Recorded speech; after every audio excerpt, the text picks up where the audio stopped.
Halo semua, selamat datang kembali. Saya Rehan dan ini waktunya Kudepkes. Pada kesempatan kali ini kita kedatangan bintang tamu spesial. Beliau ini kalau diberatkan kayak artis tuh udah go internasional gitu ya.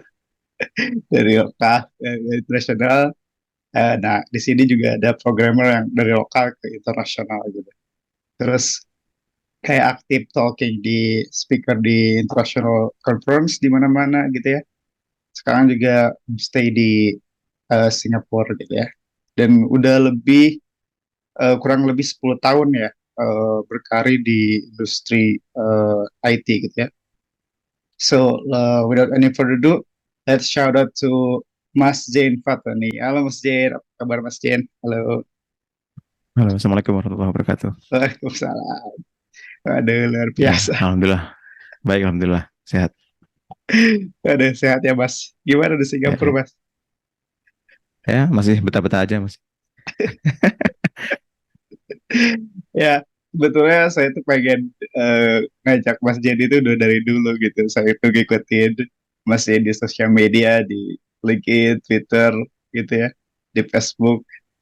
Dan sebelumnya kan ada Mas Rin juga ngajak di main mampir di Hmm, Kodefest. Dan Pak ya, Rija ya, juga. ya, Seru banget sih bisa ngundang Mas Jain di Kodefest mampir. Thank you banget nih udah ya. nyempetin di mampir ke Kodefest. Sama-sama. Makasih juga atas undangannya. Itu Om Rin sama Mas Riza teman-teman main juga sih di Iya. komunitas Riak. Saya tuh tahu Mas Jenny ini dari ya di grup Facebook gitu ya kalau nggak salah. Terus kayak liatin ngikutin, wah ini keren banget gitu ya udah senior terus sekarang homestay di Singapura gitu ya. Mungkin bisa di little introduce dulu dari Mas Jen, full name kayak position sekarang, boleh. Ya, perkenalkan buat yang belum kenal, saya Zain. Lengkapnya Zain Fatoni. Sekarang kerja di Ninja Van sebagai senior software engineer. Tadi dibilang sudah senior, sebenarnya title-nya sendiri sudah senior selama 5 tahun setengah. Selama di Ninja Van masih senior terus gitu. Jadi sama nggak naik-naik. Tapi memang kalau dilihat dari sisi jabatan di kantor pun juga memang jabatan senior itu yang paling tinggi rentangnya. Karena junior paling cuma 1 2 tahun biasanya udah langsung bisa naik. Tapi kalau udah senior itu bisa lama banget emang gitu. Jadi ya kalau ditanya jabatan masih senior lah, posisi masih senior. Cuman sekarang biar ada bedanya sama kantor dikasih tambahan angka 2, jadi senior 2 gitu. Biar nggak 5 tahun di senior terus gitu kan. Iya. Kayak nggak ada perkembangan gitu. Ya, jadi 5 tahun terakhir di Ninja Van sebagai front developer, sempat megang manajerial juga, tapi sekarang udah balik lagi fokus ke coding. Sebelum di Ninja Van sempat di Bukalapak juga, dan sempat di perusahaan agensi Singapura namanya Extreme X. Jadi waktu sebelum di Ninja Van kerjanya masih back end. Jadi bahkan dulu tuh coba apply Bukalapak sebagai front end pun juga sempat ditolak front end-nya, tapi alhamdulillah masih bisa masuk tapi sebagai back end gitu. Jadi Ya, impian wah, sebagai luar front end biasa. baru bisa terwujud waktu di sini. Ya. Ya luar biasa banget sih Mas Jenny ini udah kayak ngulik di berbagai bidang startup gitu ya. Dan tentunya ada progres dari tersebut gitu, dari perjuangan tersebut. Nah, kita pengen denger nih cerita dari Mas Jen juga bisa jadi insight buat teman-teman di Codevcast dan juga bisa jadi experience gitu. Gimana sih perjalanan karir dari mulai programming pertama, first programming dari Mas Jen gitu ya, hingga akhirnya gimana ceritanya bisa end up di Singapura, terus kayak kemarin tuh giving talk di JSCon Asia, wah luar biasa sih. Terus terakhir di CTJS ya Mas. Saya tuh apply Ya, bisa kemarin sempat. gak keterima. Luar Oh, sempat biasa ini sih. juga apply ini juga CSP juga sempat. Iya, Oh, luar nggak biasa apa-apa. sih. Malah malah mereka kayak kasih diskon kayak buat masuk gratis. Oh, Luar biasa oh, sih. wait, Kita kan buat coba, ya, ya. iya, ya kita coba denger nih ceritanya dari Presiden gimana dan akhirnya juga sekarang kayak bikin konten digital juga, pejuang kode. Saya juga tahu Mas Jen dari Kawal Kopin gitu ya, bikin open source ya, luar biasa sih. Kita denger dulu, kita bahas satu-satu mungkin dari first programming dari Mas Jen is there any privilege gitu ya atau brief background dari masjid itu seperti apa sih, Bro? Ya, jadi kalau dari sisi background sebenarnya saya asal itu di wah, Kecamatan Kencong, Kabupaten Jember. Itu daerah itu apa ya? Kecamatan perbatasan dengan kabupaten sebelah. Jadi sebenarnya kalau dibilang eh, lebih dekat ke pusat kota kabupaten sebelah daripada ke pusat kabupaten sendiri. Nah, dulu awal kenal programming itu waktu di SMA. Alhamdulillah keterima di SMA 1 Jember, ya SMA yang di kota ya. Jadi merantau juga waktu itu sudah mulai SMA. Itu sempat ikut lomba Olimpiade Sains Nasional. Ya, jadi lolos tahapan seleksi di sekolah, terus kabupaten, provinsi, sampai nasional, tapi di nasionalnya nggak ada juara gitu. Jadi awal kenal programming sebenarnya di situ. Tapi setelah itu jadi membuat saya jadi tahu bahwa oh ternyata saya bisa menikmati dunia ini gitu. Makanya waktu kuliah juga sempat coba-coba daftar ke ITB, alhamdulillah keterima masuk di STI ITB ya. Nah, waktu itu di sana kan sempat dikasih pilihan juga tuh setelah masuk fakultas ke mau ke jurusan elektro atau informatika gitu kan. Terus ya waktu itu saya sih karena memang sejak awal tertarik di pem- pemrograman ya, jadi masuknya secara naluri langsung ke arah software, ke arah teknik informatika gitu. Nah, sebenarnya waktu kuliah itu nggak begitu banyak mm, coding sih, karena ya coding tetap lah pasti ada kan, ada ngerjain tugas dan sebagainya, tapi nggak banyak eksplor di sana selain apa yang diajarkan di kuliah. Jadi sebenarnya banyak eksplornya itu waktu justru malah setelah kuliah, karena waktu kuliah dulu saya sering kebanyakan main di kemahasiswaan lah, macam-macam mainannya. Terus tapi di sana juga sih jadi belajar public speaking gitu, karena kan pernah nyalon ketua himpunan meskipun gagal ya, meskipun akhirnya kalah. Nah, tapi dari situ jadi belajar presentasi di depan umum, orasi dan sebagainya. Makanya begitu saya setelah lulus mulai kan udah mulai agak serius belajarnya karena udah butuh cari uang. Dan kebetulan saat saya lulus itu memang sudah mulai hangat-hangat, belum panas sih tapi sudah mulai hangat, ada apa pekerjaan-pekerjaan IT itu udah mulai ada lah, walaupun startup belum Hmm, semarak itu waktu itu. Terus ya dari situ sih akhirnya, nah saya mengakui itu ketika belajar, ketika masuk terjun ke dunia kerja sebenarnya banyak tuh ilmu-ilmu yang saya bolong-bolong karena mungkin waktu di kampus kan nggak begitu serius ya mendalaminya. Asalkan apa ikut kuliah dapat nilai yang cukup memuaskan, ya udahlah gitu kan. Bahkan ada beberapa mata kuliah yang saya dapat nilai A, tapi begitu praktek kerjaannya saya udah lupa gitu. Terus ketika pas kerjaan belajar lagi, oh ini kan mata kuliah yang dulu saya dapat A itu, tapi saya lupa gitu. Gara-gara bener. nggak pernah dipraktekkan gitu kan. Gitu. Jadi dari situ saya jadi belajar, oh ternyata emang ya kalau ingin ilmu itu bertahan ya, kalau walaupun kita pernah pernah mempelajarinya dulu, tapi kalau nggak dipraktekkan itu jadinya bisa menguap gitu.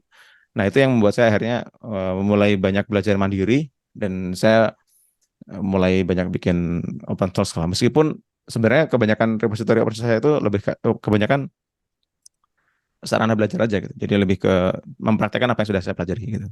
Dan itu juga yang saya praktekkan selama beberapa tahun terakhir, makanya akhirnya bisa ada beberapa proyek open source, baik yang waktu itu ya kalau COVID salah satunya itu kan diajakin Mas Ainun ya. Tapi di luar itu pun juga ada beberapa yang sifatnya inisiatif. Jadi saya iseng-iseng bikin website untuk online course istri saya, iseng-iseng bikin website untuk eh, Senarai.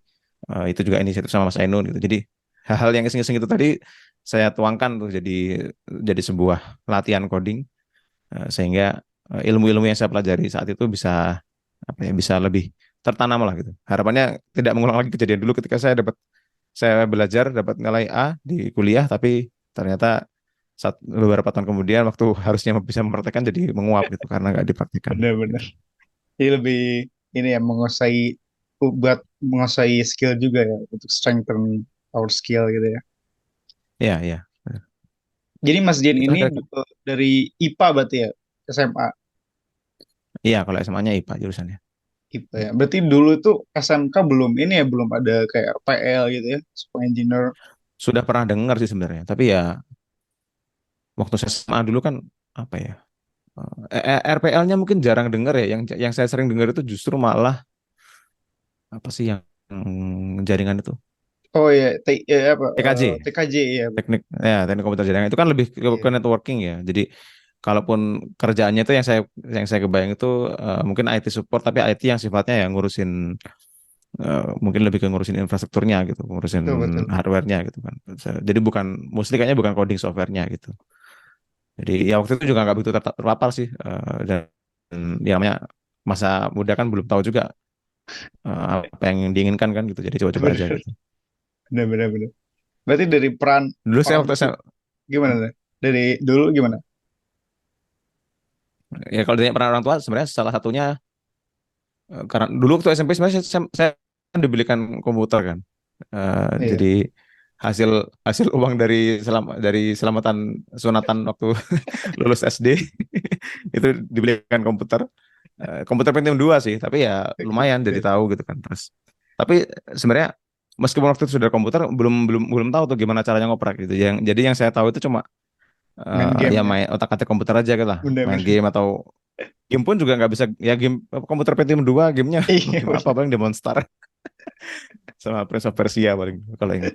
Itu Iya, iya. jadi apa ya? Jadinya seringnya otak-atik aja jadi belajar lihat-lihat kerjaan orang tua terus saya belajar ngetik 10 jari itu juga waktu waktu SMP karena nggak tahu kan mau belajar apa tapi pengen belajar tapi pengen ngetik-ngetik terus akhirnya terus dikasih buku ngetik 10 jari sama guru SMP saya.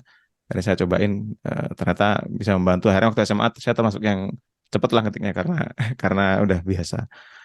Nah, SMA pun itu juga masuk Olimpiade itu kebetulan juga karena dulu ada waktu ada seleksi Olimpiade di tingkat sekolah ya. Kan semua semua siswa diwajibkan ikut Kak kalau nggak salah. Atau mungkin setidaknya dianjurkan lah gitu. Sehingga saya sih diwajibkan. Jadi minimal harus ambil satu pelajaran yang manapun itu gitu kan. Dan saya nggak tahu mau ambil apa. Pengennya cuma matematika mungkin ya. Tapi saya juga nggak begitu jago sebenarnya matematika. Bisa lah. Tapi kalau untuk level Olimpiade mungkin masih susah gitu kan. Terus kata teman saya daftar komputer aja. Kamu kamu pintar install Windows gitu. Gara-gara itu doang. Oh iya ya. Aku selama ini sih ya emang dulu emang hobi komputer kayak beli majalah komputer uang kan saya rantau kan SMP dulu kan. Uang saku tiap Oke. bulan itu Mhm. meskipun cukup terbatas buat beli bensin dan makan tapi tetap masih bisa menyisihkan untuk beli majalah komputer gitu. Majalah ya. Wah, Jadi ngalamin saya itu ya punya majalah ya. Udah, luar biasa ya, sih. iya nyari Smadaf gratis gitu kan. Iya. Dapat dapat install apa dapat macam-macam lah di sana banyak banget kan software-software gratis kan. Karena dulu juga Iya. internet kan kalaupun ada nggak se apa ya nggak kita juga nggak tahu mau cari software itu di mana gitu. Sedangkan kalau majalah kan jelas ini resmi udah nggak ada virusnya gitu kan. Betul Tapi kalau betul. asal install kan ya kadang khawatir lah kena virus. Jadi ya itulah dari beli majalah itu melengkapi persenjataan ketika diminta teman buat install ulang komputer gitu. Nah gara-gara itu jadinya akhirnya suruh daftar di bujuk teman kan suruh buat daftar ke Olimpiade itu. Begitu ngerjain soalnya ini soal apaan nih? Saya logika pemrograman nggak ya bisa ngerjain alhamdulillah sih karena ternyata soalnya mirip dengan soalnya itu kan sebenarnya arahnya ke arah matematika tapi khusus ke bagian logikanya ya. Iya. Atau istilahnya mungkin logika informatika lah gitu. Nah, ya kebetulan bisa ngerjain, cuman nggak nyangka aja karena ya ekspektasinya kan ditanyain gimana cara install Windows gitu. Berarti dari SMP, SMA memang udah senang dengan komputer gitu ya. Dan akhirnya Ya, cuman ketika kuliah pun masuk di ITB jurusan komputer gitu ya. Setelah lulus kayak ada kepikiran ini gak sih kayak aduh kayak ketika masuk itu tuh udah kayaknya susah gitu atau gimana sih jurusan itu. Setelah waktu tahu masuk bahwa jurusannya, codingan. Iya betul.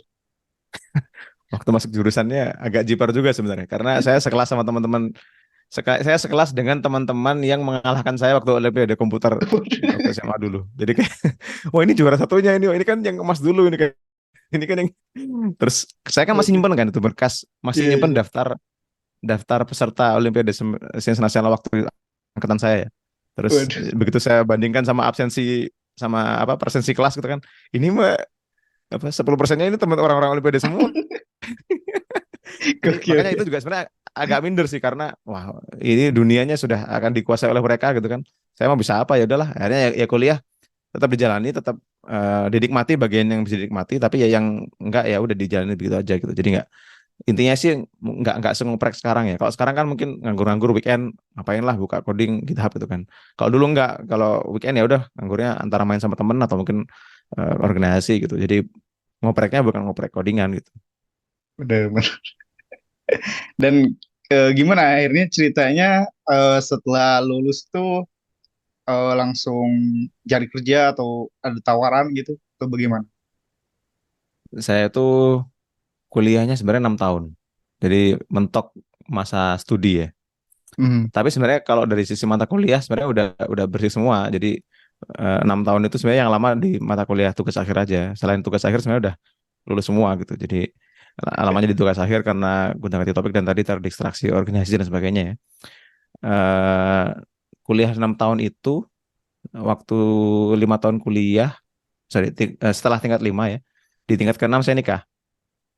Jadi Hmm. nah, karena udah nikah, jadi ya harus cari nafkah kan.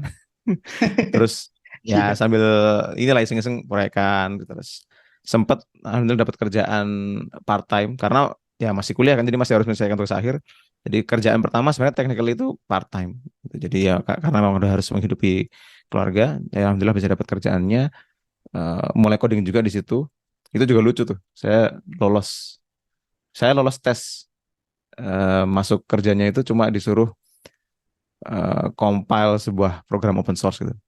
Dan padahal itu compile-nya pun masih gagal, tapi karena saya bisa mengurangi errornya dari yang errornya A jadi error B kan berarti udah progres tuh kan. Kan kalau pesan error ganti kan udah progres tuh. Itu masih diterima ya udah. Terus eh, dari Dia situ pakai apa tuh bahasa pemrogramannya kalau kalau masih ingat? Java waktu itu. Java. Java ya. Ya waktu masih bikin smart card waktu itu, program smart card. Nah, ya setelah yang part time itu terus alhamdulillah lulus di tahun ke-6 itu ya. Jadi setelah setahunan kerja part time itu lulus, lalu ya karena udah bisa full time kan akhirnya nyari yang bisa full time, dapatlah pekerjaan yang di perusahaan Singapura itu. Tapi tetap kantornya masih di Bandung. Jadi kerjanya di Bandung cuman kantornya Singapura gitu. Nah, dari situ mulai mulai lebih fokus lagi kan dalam web. Dan dulu itu sebenarnya waktu saya kerja di sana saya belum begitu paham betul tentang web sebenarnya. Walaupun waktu saya ambil mata kuliah pemrograman internet yang itu isinya web, saya dapat nilainya lumayan kalau nggak salah A B atau B lah gitu lupa. Tapi itu tadi yang saya bilang tadi karena nggak dipraktekkan ya. Kalaupun dipraktekkan ada tugas bersama teman-teman waktu waktu kuliah itu nggak yang mendalami segitunya. Hmm. Jadi asalkan tugas selesai jadi ya ala kadarnya kumpulin gitulah. Habis itu lanjut lagi kegiatan mahasiswa gitu. Jadinya waktu kerja yang beneran ngerjain web itu juga agak agak apa ya, agak ngambang tuh ilmunya. Nah, untungnya ketemu eh, ASP.NET Web Form. Jadi di kantor yang baru itu yang Extremex itu yang perusahaan Singapura itu ngerjainnya ASP.NET pakai C SP. Sharp. Dan ASP.NET kan macam-macam kan ya versinya ya. Cara codingnya pun macam-macam, ada yang MVC dan sebagainya. Sekarang juga udah ada .NET Core gitu kan. Nah, dulu itu saya pakai web form, yang mana web form itu menariknya adalah kita coding kayak coding aplikasi desktop. Jadi apa ya, codingnya kayak aplikasi desktop, jadi kita kayak coding backendnya aja, tahu-tahu frontendnya jadi gitu karena frontendnya udah di handle di generate Hmm. otomatis sama sama ASP.NET-nya gitu. Aspek. Jadi ya, dari situ pelan-pelan saya coba belajar tuh. Saya coba buka-buka kan hasil kompilasinya. Jadi saya codingnya kayak coding aplikasi desktop, begitu di compile saya lihat hasilnya, oh hasilnya ternyata diginiin sama sama si ASP-nya gitu. Aspek. Akhirnya dari situ mulai tahu tuh gimana cara eh, JavaScript bekerja di browser dan sebagainya. Jadi ya dari situ akhirnya mulai tertarik dengan front end, terus mulai tuh ngulik-ngulik front end, belajar di samping, belajar di luar jam kerja lah ya, belajar tambahan terkait front end. Terus akhirnya kalau coba apply Bukalapak, apply coba proses wawancara Ninja Van bisa masuk. Wah, jadi justru dari pertama itu ya dari ASP yang tertarik dari front end mulanya awalnya gitu ya. Iya awalnya karena ngeliat ini sih, kan saya ngerjainnya back end aja kan. Terus saya lihat teman-teman yang ngerjain front end kok seru banget kayaknya. Asik banget. Saya tuh di sana meskipun anak back end tapi sering nongkrongnya sama anak front end waktu di Extremax itu. Karena ya itu tadi waktu saya ngerjain iseng-iseng ngerjain project apa bukan project sih apa ya? Tutorial lah, tutorial tutorial front end gitu kan. Terus saya misalnya mentok atau apa, saya ngobrolnya sama anak front end tanya, gimana sih caranya ini gitu kan. Pelan-pelan belajar di sana sebenarnya. Betul, betul. Biasanya teman itu mempengaruhi sih, bener-bener. Jadi Iya, bener itu teman mempengaruhi. waktu itu bahkan saya belum belum bisa React waktu itu. Dan akhirnya belajar React dari Mas Riza itu. Waktu Mas Riza ngisi di React Luar JS biasa. Indonesia. Dan kemudian gimana ceritanya Mas Jerry ini bisa tampil di JSCon Asia gitu ya waktu itu, JSCon dan CityJS. Ternyata dapat soft skill-nya itu udah terbentuk ketika kuliah berarti ya, karena sering rajin organizing gitu ya, aktif di. Iya, iya, iya lumayan lah. Di organisasi lumayan membantu lah dari sisi Hmm, apa ya kepedean ya. Cuman kan kalau dari sisi teknis kan juga perlu dibangun juga tuh. Nah, sebenarnya waktu masih di Bandung, waktu masih ngerjain back end pun juga udah mulai tuh pelan-pelan nyoba iseng lah sharing gitu kan. Tapi masih bahasa Indonesia aja. Jadi memang awalnya mulai dari meetup kecil kayak meetup Bandung JS, terus ada meetup Facebook Developer Circle juga waktu di Bandung.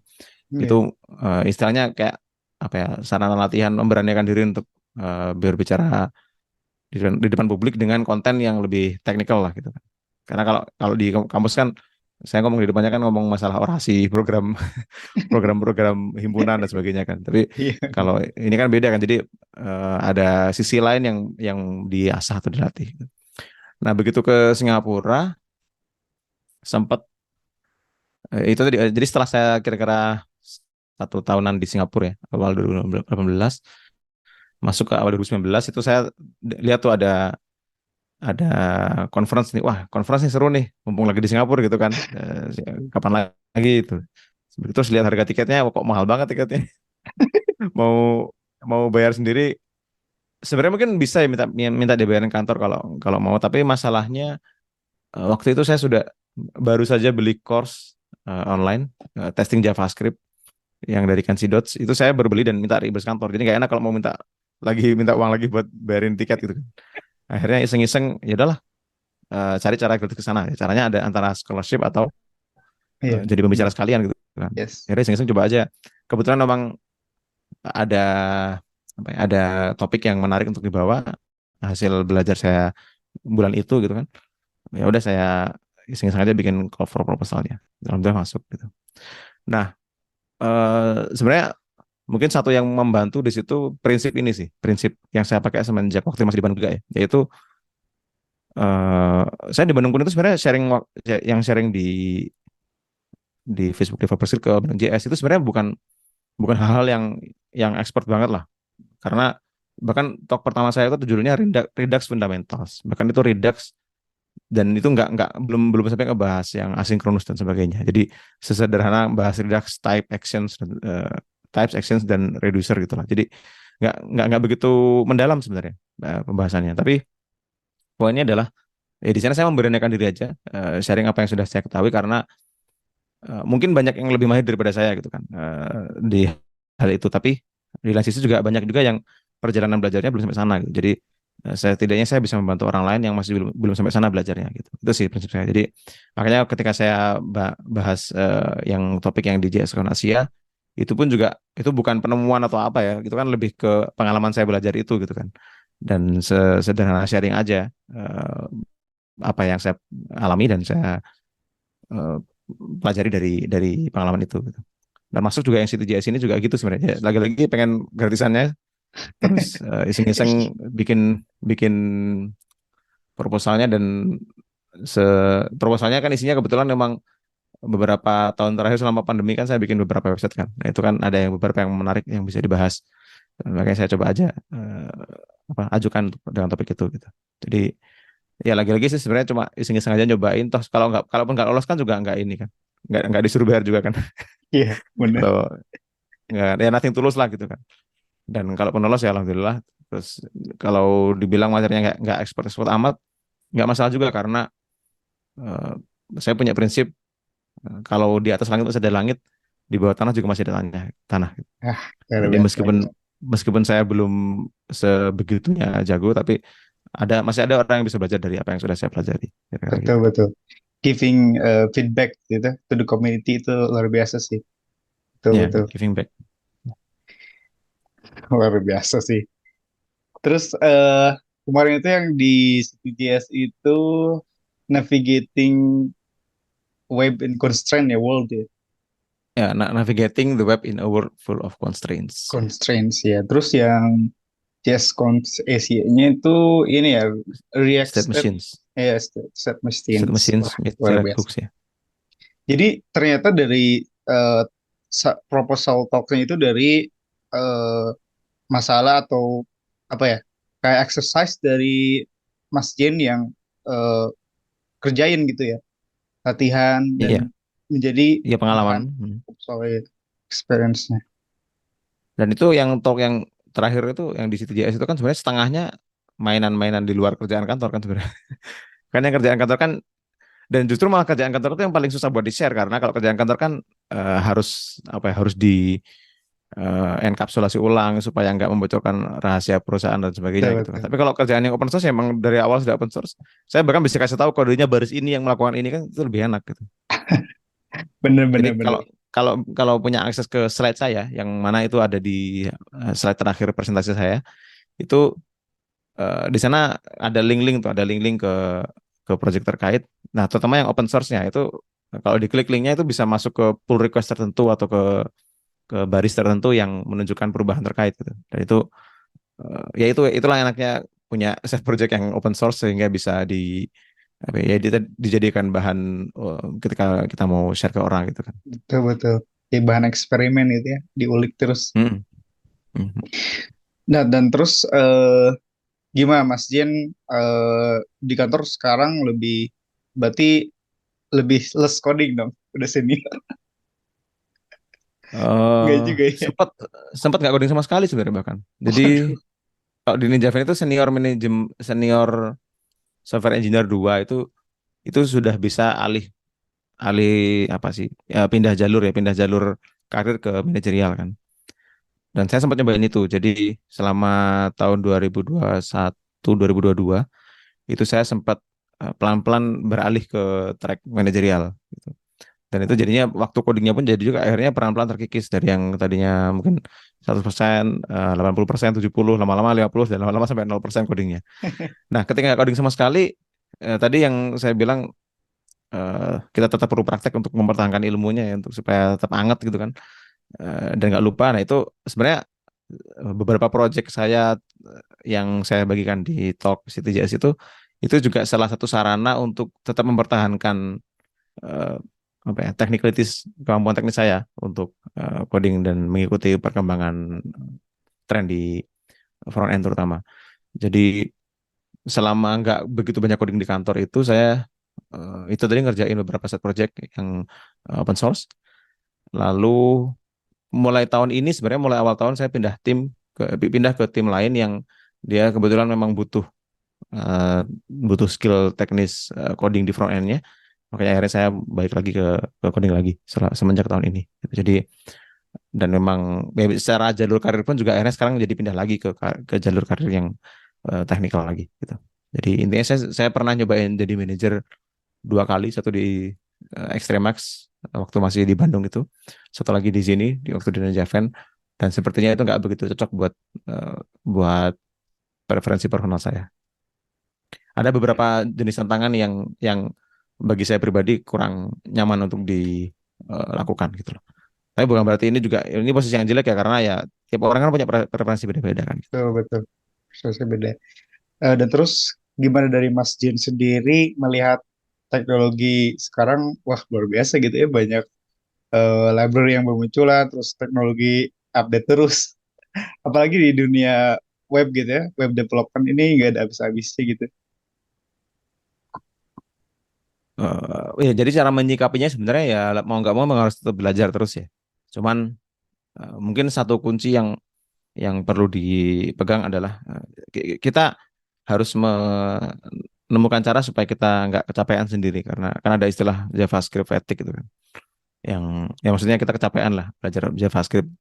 Sebenarnya bukan cuma JavaScript ya, semua teknologi juga gitu, cuman memang yang lebih permanen, yang lebih kentara itu memang di JavaScript karena eh, sesederhana penggunanya banyak sekali karena tidak apa karena semua website pasti pakai JavaScript kan. Walaupun codingnya pakai TypeScript, Ya, pakai Recent ML dan sebagainya, ujung-ujungnya dikompilnya ke JavaScript. Jadi ini bahasa dengan pengguna terbanyak di dunia. Lalu mungkin setelah Python ya atau 11-12 lah. Tapi intinya karena penggunanya banyak dan ya perkembangannya pun juga macam-macam kan. Dan banyak banyak banget yang berusaha berinovasi di atas teknologi yang sudah ada saat ini gitu. Nah, dengan banyaknya pilihan itu kita bisa jangan mudah eh, kecapean untuk mengikutinya. Nah, saran saya sih sebenarnya yang penting bukan kita tahu semuanya, tapi yang penting kita masih bisa mengikuti perkembangannya dan maksudnya mengikuti perkembangan itu adalah m- mungkin ya minimal kita pernah dengar lah semuanya. Itu nggak apa-apa kalau targetnya hanya pernah dengar berarti kan sebenarnya sebatas ngikutin podcast kayak gini atau sebatas baca-baca newsletter atau blog itu kan sebenarnya udah cukup kan. Tapi kalau hanya hanya melakukan itu jadinya malah ada rasa ini juga ada rasa minder juga akhirnya karena wah saya udah denger nih ada React tapi saya nggak pernah pakai gitu kan saya udah denger ini nggak pernah pakai gitu. Jadinya nggak ilmunya juga nggak berkembang karena hanya asal tahu aja gitu kan. Jadi bagi saya sih harus ada beberapa kita harus bisa mengklasifikasikan teknologi yang kita ikut itu masuk ke beberapa tier ya. Jadi ada mungkin tier yang kita ikuti secara eh, penuh, maksudnya beneran dicoba. Kalau saya berarti ya itu beneran saya coba di project saya baik di kantor maupun di luar kantor. Lalu ada lagi yang di luar eh, yang biasanya bersinggungan dengan yang paling inti itu, yang mana biasanya itu alternatifnya. Misalnya saya sekarang pakai Remix, oh ternyata ada Next.js itu kan, coba-cobalah gitu kan. Nah, tapi ada lagi yang tier luarnya yang asal tahu aja. Contohnya misalnya kayak Astro, saya tuh belum pernah pakai Astro sama sekali dan memang belum ada kebutuhan. Sempat kepikiran mau pakai tapi ya karena secara kebutuhan masih bisa dipenuhi oleh Remix dan Next.js kayaknya masih belum belum tertarik lah gitu. Tapi intinya asal tahu aja dan ngikutin aja misalnya ada blog ya dibaca-baca dan sebagainya gitu. Jadi kalau dilihat mungkin dari waktu saya belajar-belajar ngikuti itu mungkin Remix itu yang saya habiskan waktu lebih dari setengahnya di Remix, lalu mungkin 30%-an di Next.js atau React-nya sendiri, React Server Components dan sebagainya itu kan. Lalu baru sisanya 10-20% itu yang asal tahu aja tadi. Misalnya oh asal tahu aja ada Astro dan sebagainya gitu. Apalagi sekarang ada AI nanti juga saya AI jadi masuk ke tier mungkin tier 2 mungkin ya yang akan Bener-bener. sekarang sih baru asal tahu aja sekarang ya. Tahu ada ini, tahu ada itu. Saya ngikutin newsletter, baca-baca aja, skimming. Tapi mungkin suatu saat kalau udah ada kebutuhan, misalnya Senarai kan, Senarai itu kan ada AI-nya namanya. Tapi kan belum ada AI-nya. Kan belum ada AI-nya itu mesinnya. Jadi ya cuman sebatas ngelis Excel sheet aja kan. Jadi mungkin suatu saat nanti kalau memang kepengen ekspor ke sana, ini akan jadi masuk ke tier 2 yang saya ulik-ulik gitu kan. Atau bahkan mungkin tier 1 yang beneran dipakai di project gitu. Luar biasa. Emang seru banget sih kalau ngobrol sama teknik. Wah, udah bahas teknik tuh kayak bikin lupa waktu gitu ya. Iya, Mungkin nanti kita coba bikin part keduanya kali ya, Mas. Jadi, boleh boleh. Kalau mau lebih teknis boleh. Mungkin ini kan tadi kan masih prinsip-prinsip secara umum aja kan. the- mungkin dari terakhir nih, karena we running out of time juga nih. Dari Mas Jin sendiri apa nih next ke depannya gitu yang pengen di chip dan ada advice buat teman-teman yang pengen belajar gitu, yang baru belajar. Ya, kalau saya pribadi sekarang ya eh, kebetulan memang sedang ada yang ingin dibuat yaitu proyek sebuah apa ya, sebuah aplikasi untuk melacak melacak perjalanan homeschooling anak-anak saya karena kan anak-anak saya homeschooling. Ya, saya punya anak tiga, dua diantaranya sudah homeschooling, yang kedua ini baru banget mulai minggu ini. Jadi kita kita istri saya udah mulai tuh bikin platform pelacakannya pakai Google Form. Nah, rencananya saya mau bikinin tuh aplikasi apa web sederhana untuk memantaunya. Lalu ke depannya kalau memang perlu ditambah fitur-fitur dan sebagainya. Dan ini jadi salah satu cara saya untuk eksplorasi mungkin remix yang terbaru atau bahkan mungkin React Server Components kalau entah melalui remix atau melalui Next.js. Saya kurang tahu lah. Tapi kira-kira itu lah rencana saya dalam waktu dekat ya. Ya di luar mengerjakan pekerjaan kantor yang sebagaimana mestinya. Kalau saran sebenarnya mirip dengan yang tadi sih. Cuman mungkin tambahannya eh, tadi kan saya bilang ada beberapa tier ya, ada beberapa lapis lah gitu. Nah, untuk lapis yang pertama ini karena ini kan jadi teknologi core yang atau inti yang ingin kita dalami atau geluti, ya, jadikanlah itu bagian dari proyek yang kita kerjakan. Dan kadang bukan sering kali di kantor kita nggak bisa menentukan teknologinya kan karena udah given kan, udah dikasih gitu kan. Eh, Jadinya ya biasanya kita bisa lebih fleksibel untuk menentukan teknologinya ketika ini jadi side project atau open source. Jadi karena kita punya keleluasaan, jadikanlah ini sarana untuk latihan-latihan tertentu. Jadi bisa dibilang sekali dayung dua tiga pulau terlampau gitu. Jadi sekali dayung bikin aplikasi buat istri, buat anak atau apapun lah. Bahkan mungkin sesederhana kayak Mas Irfan kan bikin jadwal sholat gitu-gitu kan. Itu eh, ya aplikasi yang kita butuhkan sehari-hari aja gitu kan. Dari situ, dari kebutuhan kita itu kita bisa gunakan teknologi yang sedang kita explore untuk membangun eh, aplikasi yang kita inginkan tadi gitu. Itu sih. Jadi harapannya dengan demikian ilmu-ilmu terutama ilmu teknis terkait teknologi inti yang kita pelajari itu bisa lebih bertahan lama gitu. Dan itu juga membantu kita untuk membentuk opini terhadap teknologi tersebut. Karena udah pernah nyobain kan, jadi tahu bahwa oh ini bagusnya di sini, jeleknya di sini. Ketika nanti misalnya perusahaan ingin ganti teknologi, perusahaan atau kantor atau mungkin atasan tanya teknologi apa nih yang bagus gitu kan. Nah, kita bisa ngasih testimoni itu tentang teknologi yang sudah pernah kita gunakan, entah baik atau buruknya ya. Jadi entah baik sehingga yuk pakai ini atau buruk jangan pakai ini gitu kan. Itu kan ada dua kemungkinan ya. Tapi dengan mencobanya langsung tuh kita jadi punya opini tersendiri, nggak asal dengar dari oh kata artikel ini gini kata blog ini gitu kan. Kalau asal membebek atau membebek seperti itu jadi kurang kurang kokoh sih pengetahuannya dan opininya. Itu juga yang saya jadikan acuan kalau misalnya mewawancarai kerja seseorang ya. Jadi saya tanya pakai teknologi apa? Apa? Kenapa? Nah itu kenapanya itu biasanya kelihatan. Dia pakai ini karena apa? Kalau oh karena disuruh bos, Ya, ya sudahlah wassalam. Dia nggak menggali lebih dalam. Berarti tapi kalau oh karena ini bagus di sini sini situ, berarti ketahuan kalau dia memang ngulik antara memang di kerjaan kantornya atau bahkan mungkin di luar kerjaan kantor gitu. Dan itu jadi poin plus buat kandidat yang sedang saya wawancara kalau dia punya opini yang kuat berdasarkan pengalaman yang diasah di teknologi terkait. Gitu. luar biasa sih. Ya, itu tadi perjalanan karir dan advice dari Mas Jain gitu ya. Never stop learning gitu ya. Tadi benar sih, harus terus belajar gitu ya. Sebagai programmer tuh harus terus belajar, sebagai developer. Nah, teknologi itu terus makin update gitu ya. Dan mungkin nanti kita bisa bikin lagi ya part 2 atau kita ngundang lagi. Mungkin nanti join Boleh, sama Mas Rin juga kita aja.